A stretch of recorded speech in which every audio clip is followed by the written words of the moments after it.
상을 받았었습니다. 자랑입니다. 라떼는 마리아가 생기더라고요. 올해 제가 40이거든요. 나이 공개해도 되니까. 나이보다 생명이 동안이거든요. 괜찮습니다.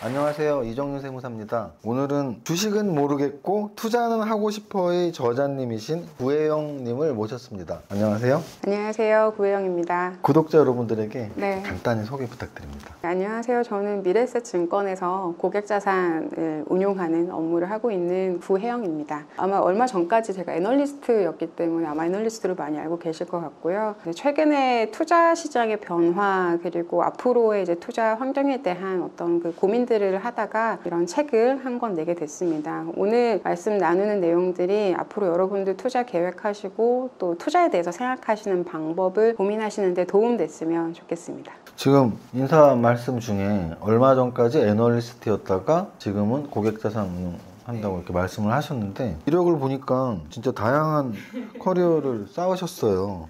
책에 있는 이력만 봐도 영업, 리서치, 운영, 그리고 또 투자 대상도 주식, 외환, 금리 이 모든 업무를 다 하셨다고 하면서 그래서 주식, 외환, 금리 이런 걸 다 하시면서 뭐라고 써있냐, 모두 섭렵한 그녀도 세상에서 가장 어려운 것이 주식 투자 이렇게 써있어요. 그래서 되게 좀 재밌게 읽었습니다. 그래서 혹시 지금 제가 말씀드린 이 모든 섭렵한 모든 분야 중에서 우리 저자님과 좀 가장 잘 맞았던 업무가 어떤 업무였나요? 사실 제가 2007년부터 금융업에 이제 들어와서 이제 올해 연말이 되면 이제 만 15년이 되는데요. 주식도 제가 세일즈를 해보고 파생상품 시장에서 또 외환 상품도 다루어 보고 또 채권 같은 경우는 이제 애널리스트로서 그리고 지금 이제 운용력으로서 다루고 있는데요. 솔직히 말씀드리면 다 어렵고요. 정말 골치가 아프고요. 특히 제가 좀 운이 좋은 건지 아니면 시장이 그만큼 다이나믹한 건지 모르겠으나 제가 주식을 세일즈할 때 금융위기가 왔었고요. 그리고 외환 상품을 다룰 때가 금융위기 이후 그리고 유럽 재정위기까지 겪었었고 그리고 그 이후에 이제 채권 시장의 빅사이클을 같이 경험을 하고 있어서 사실 매 순간순간마다 시장은 항상 녹록지 않았던 것 같습니다. 이 중에서 사실 제일 잘 맞았던 상품이라고 하면 사실 뭐 상품 자체라기보다는 저는 업무, 직무에 대한 적성인 것 같은데요. 저는 리서치를 할 때가 가장 재밌었다라고 생각을 하고 있고요. 아무래도 리서치를 할 때 제가 이제 금리를 다루었다 보니까 채권에 대해서 가장 애정이 있는 것 같아요. 하지만 그 중에서 가장 잘했던 일을 꼽으라고 하면 전 사실 세일즈를 정말 잘했었거든요. 제가 사실 외환 상품을 다루는 장내 파생 상품 영업을 할 때 대리 2년 차에 한국거래소에서 표창장을 받았었어요. 파생 상품 시장 활성화에 기여했다라고 해서 사실 저희 회사의 대표 직원으로 대리 2년차 직원이 상을 받았었습니다. 자랑입니다. 그래서 사실 직무에서 어떤 자신감이나 그 당시에 다뤘던 상품에 대한 전문성 이런 것들은 외환 쪽에서도 저는 좀 자신이 있고요. 지금 현재 하고 있는 채권에 대한 업무도 저는 굉장히 사랑하고 있습니다. 이 영상을 보시는 약간 후배분들, 예를 들어 중고생들이 보실 리도 있을 테고 대학생분들은 꽤 보신단 말이죠. 그래서 우리 후배분들 중에 나도 그렇게 멋진 금융인이 되고 싶다. 금융인이 되기 위해서 무엇을 준비해야 하나요? 사실 제가 후배들한테 그런 얘기들을 참 많이 들어요. 선배님, 제가 어떻게 하면 저도 증권사 입사할 수 있을까요? 그들이 가장 걱정하는 게 무엇이냐고 물어보면 스펙을 얘기를 하더라고요. 나는 스펙이 이런저런 게 부족하다. 물론 금융업이 굉장히 스펙을 많이 보는 업종입니다. 사실 제가 근무하는 환경 안에서도요. 사실 외국에서 대학 나온 친구들도 굉장히 많고요. 소위 말해서 스카이 출신의 친구들도 굉장히 많습니다. 그런데 사실 저는 이제 그런 외국 대학도 아니고 또 스카이도 아님에도 불구하고 금융시장에서 그래도 성장할 수 있었던 비결을 한번 고민을 해보면 결국은 시장에 대한 애착과 고민인 것 같아요. 특히 지금처럼 개인이 투자를 통해서 무언가 자기의 트랙 레코드를 쌓기에 유리한 환경에서는 사실은 금융이라는 제도권의 틀을 벗어나서도 자기의 경쟁력을 증명할 수 있는 부분들이 충분히 많은 것 같고요. 이런 세무사님 TV를 통해서도 그렇고 얻으신 투자 투자에 대한 아이디어들, 또 투자에 대한 자기만의 로직들, 그런 것들 잘 정리하시면 금융에서 본인이 원하는 방식의 비즈니스를 충분히 키워가실 수 있을 것 같아요. 그리고 최근에는 보면 금융의 트렌드 자체가 기존에는 금융회사에 입사를 해야만 그 안에서의 어떤 역할을 맡고 그 안에서의 어떤 롤이 정해지는 형태였던 반면에 최근엔 사실은 저는 핀테크가 굉장히 유망해지고 있다고 생각을 하고 있거든요. 실제로 지금 실리콘밸리에서 가장 투자가 많이 들어가는 업종 중에 하나가 핀테크입니다. 그래서 여러분들이 생각하시는 투자에 대한 아이디어를 고민만 하지 마시고, 그리고 그것을 스펙으로만 녹이려고 하지 마시고 그거를 비즈니스로 전환하는 기회를 만드는 것, 그것을 통해서 하나의 비즈니스를 형성하는 것에 대한 고민들까지도 가실 수 있으면 제가 그 회사 가서 일하는 영광을 얻을 수 있었으면 좋겠습니다. 그래서 후에 여러분들 스펙이나 서류에 대한 부분들을 너무 고민하지 마시고 본인이 가지고 있는 그 본질의 가치에 조금 더 업그레이드 하시는 기회를 만드셨으면 좋겠습니다. 어찌 보면 그게 15년 동안 또 바뀐 걸 수도 있을 것 같아요. 네. 15년 전만 해도 그야말로 스펙이 더 중요할 수도 있었다면 지금은 뭐 개인의 능력, 특히나 지금 뭐 4차 산업혁명은 결부가 돼서 말씀드린 여러 가지 변화들이 있으니까. 그래서 지금 15년 현직에서 있었던 금융인으로서 야, 내가 처음에 입사했을 땐 이랬는데 지금은 이렇더라. 크게 바뀐 주변 환경들, 금융 환경들 이런 게 있을까요? 세무사님 아마 좀 생각해 보시면 저도 이제 근무 이제 15년 차 정도 되다 보니까 이제 라떼는 마리아가 생기더라고요. 제가 입사했었던 2007년에는 일단 금융 거래를 하기 위해서는 무조건 그 지점에 가야 됐던 것 같아요. 그렇죠. 은행 거래를 하든 증권 거래를 하든 무조건 그 지점에 일단 가야 됩니다. 특히 증권사 같은 경우에도 지금은 모바일로 다 거래를 하고 있지만 그 당시에는 사실 증권사 매출에서 이 온라인 비즈니스의 매출 비중이 제 기억에 한 10%에서 15% 정도였던 것 같아요. 높이고 싶었지 않았겠죠. 네, 사실 뭐 수수료가 훨씬 더 네. 낮았고.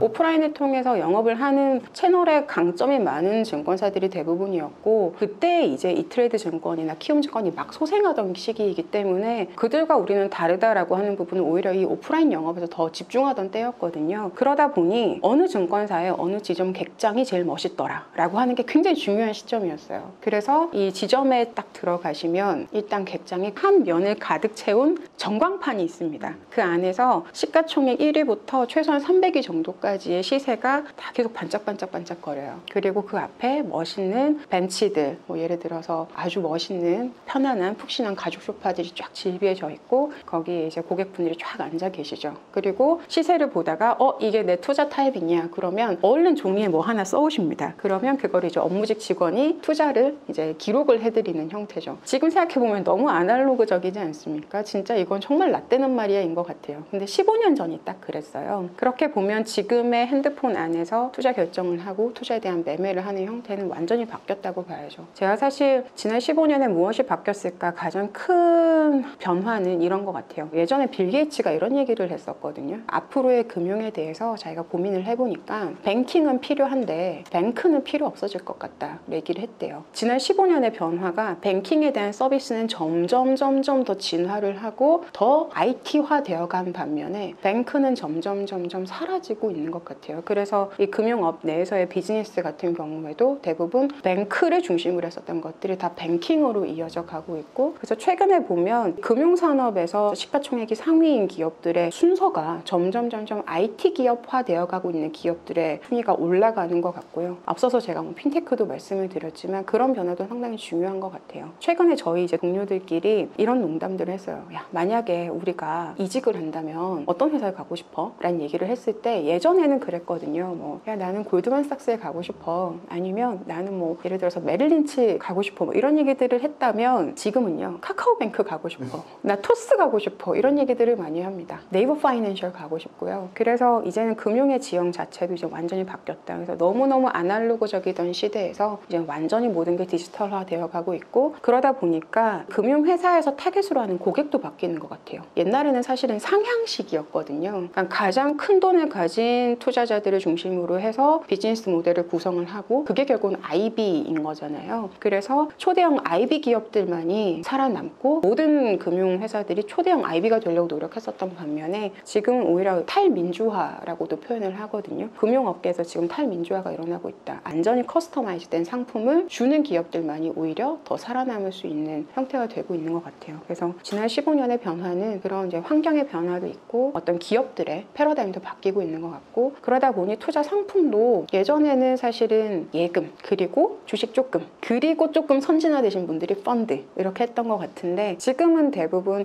예금도 하지만 주식에 상당히 많이 관심이 가지신 것 같고, 펀드보다는 내가 조금 더 직접적으로 시장에 대해서 의견을 가질 수 있는 ETF 쪽으로 옮겨가는 것 같고요. 그렇게 지금 변해가는 것 같습니다. 그러면 말씀하신 것처럼 요즘 또 이렇게 고객 자산 관련 또 업무를 하시니까 요즘 고객들은 어떤 자산에 가장 좀 관심이 많으신가요? 사실 저는 이제 고객 자산 중에서도 이제 정말 대규모의 기업형 자금을 운용을 하기 때문에 사실은 여러분들께서 좋아하시는 어떤 개별 종목을 투자하고 그다음에 투자 목표를 가지시는 거하고는 조금 타겟이 달라요. 사실 제가 지금 운용을 시작한 지 이제 3개월이 됐는데요. 정말 운용이라고 하는 게 우리가 생각하는 거랑 다르구나라고 뼈저리게 느꼈습니다. 그 중에 첫 번째가요, 투자 목표 수익률이에요. 혹시 세무사님 이제 투자로 큰 부를 일구신 분이시지만 혹시 연간으로 투자 목표 수익률이 몇 % 정도 되세요? 그 뭐 이제 좀 요즘은 좀 한지 오래돼서 사실 뭐 시장 수익률 플러스 알파가 목표지 뭐 난 1년 동안 뭐 10%야 20%야 이렇게 수치를 사실 정하지는 않아요. 그냥 시장의 흐름에서 좀 플러스 알파를 위해서 노력하는 거죠. 근데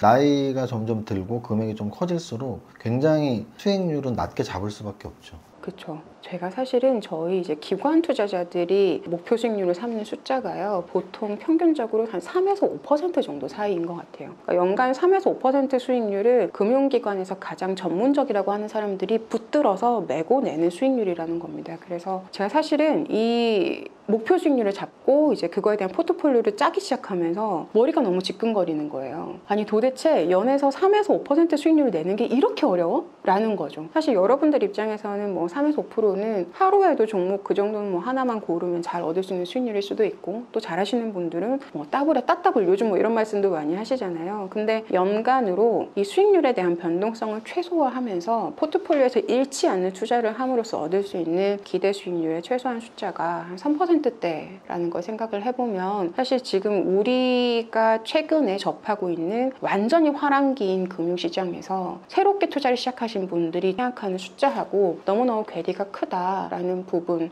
그래서 우리가 투자에 대해서도 기준을 다시 한번 생각해보고, 우리가 지금은 하루에 몇 % 얻을 수 있는 수익률 이런 것들에만 초점을 두고 있는데, 실질적으로 긴 시각으로 봤을 때 아까 세무사님도 투자를 오래 하다 보니까 점점점 그 기대 수익률에 대해서는 시장의 평균 수준보다 조금 더 나은 수준 정도로 가신다고 하셨잖아요. 저는 그렇게 가야 된다고 생각하거든요. 그래서 지금 제가 투자를 하면서 느끼는 가장 중요한 부분이 그 접점으로 지금 가고 있는 것 같습니다. 결국은 뭐 위험을 낮추려면 수익률을 낮출 수밖에 없으니까 길게 보려면 당연히 수익률이 낮아질 수밖에 없겠죠. 작은 돈으로 단기간에 뭐 승부 볼 때는 뭐 망하더라도 10배 먹을래 뭐 이런 거겠지만.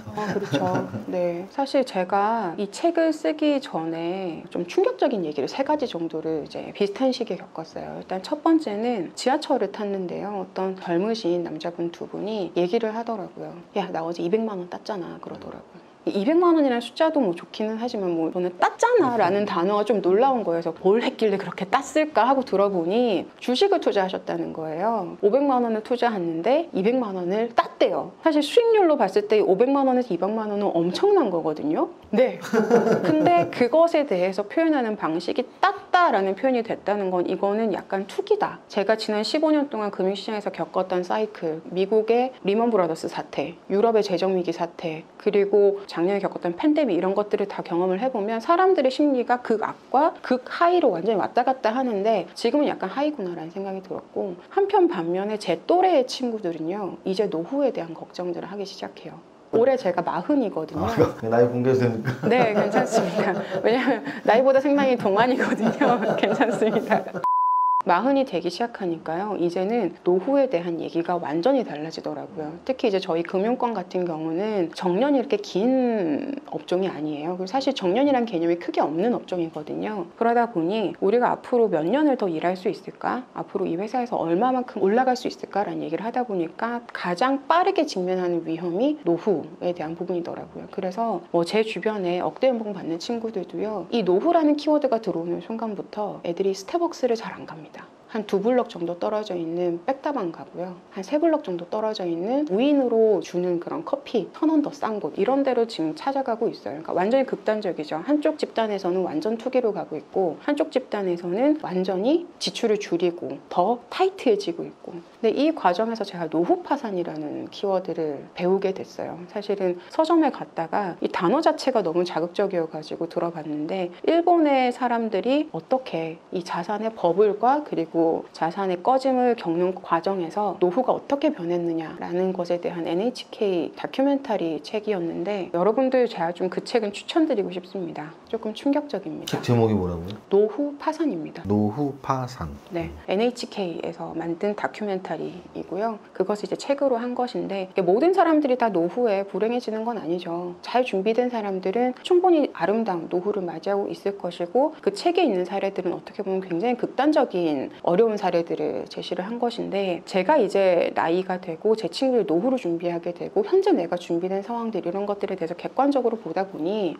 이거 생각보다 굉장히 가까이 있는 위험이고, 우리가 잊고 지내는 중요한 위험이고, 그리고 내 후배들이 이것에 대해서 지금부터 다시 경각심을 가지고 천천히 준비를 한다면 더 훌륭한 노후를 준비할 수 있겠다는 생각이 들더라고요. 그래서 지금은 사실 투자에 대한 애티튜드라는 관점에서 너무너무 하이 쪽에 가 있는 그런 센티멘트나 또는 지향하시는 어떤 목표 수준이라든가 이런 것들에 대해서 좀 객관적으로 좀 재점검하셨으면 좋겠어요. 꼭 투자가 ETF가 아니어도 되고 주식이 아니어도 되고 무엇이 아니어도 상관없겠지만 너무 정도를 벗어난 것은 아닌가, 그리고 내가 정말 궁극적으로 지향해야 되는 목표의 시점이 세무사님 말씀하신 것처럼 가까이 있는 게 아니라 조금 더 멀리 있을 때 우리는 어떻게 행동해야 되는가 것에 대해서 조금 더 고민을 하는 시간도 좀 필요한 것 같습니다. 너무 좋은 말씀이시네요. 왜냐면 결국은 노후도 관심이 갖고 미리 준비하는 게 확실히 중요하다고 느낀 게, 제가 최근에 서울대학교하고 NH투자증권이 콜라보로 해서 강좌 개설을 하나 했었는데, 그게 제목이 뭐였냐면 100세 시대 인생 대학이었어요. 수업을 들었는데 약간 조기교육 받는 느낌? 저도 이제 나이를 말씀드리면 이제 51살인데 사실은 노후가 되게 멀리 있다고 느꼈거든요. 특히나 건강에 대한 경각심, 이제 수업 커리큘럼 중에 건강도 굉장히 많았고요. 건강을 어떻게 지켜야 되는지, 그리고 이제 재테크 쪽에서는 좀 보수적으로 어떻게 운영을 잘해서 미래를 설계해야 되는지. 그래서 우리가 뭐 보통 재무 설계라는 것들에서 제일 중요한 건 사실 은퇴 설계죠. 그래서 이제 은퇴 이후의 삶에 대해서 좀 생각을 하는 기회였던 것 같은데, 저자님 말씀 방금 하신 것처럼 노후 파산이라는 책 한번 찾아보시고 우리 노후를 어떻게 좀 지켜야 될지 고민하는 시간 가져봤으면 좋겠습니다. 이제 본격적으로 구혜영 저자님이 쓰신 주식은 모르겠고 투자는 하고 싶어, 이 제목이 진짜 일반 투자자들 중에 주식 잘 모르는 분들을 보면 와, 이 책대로 하고 싶다라는 제목이에요.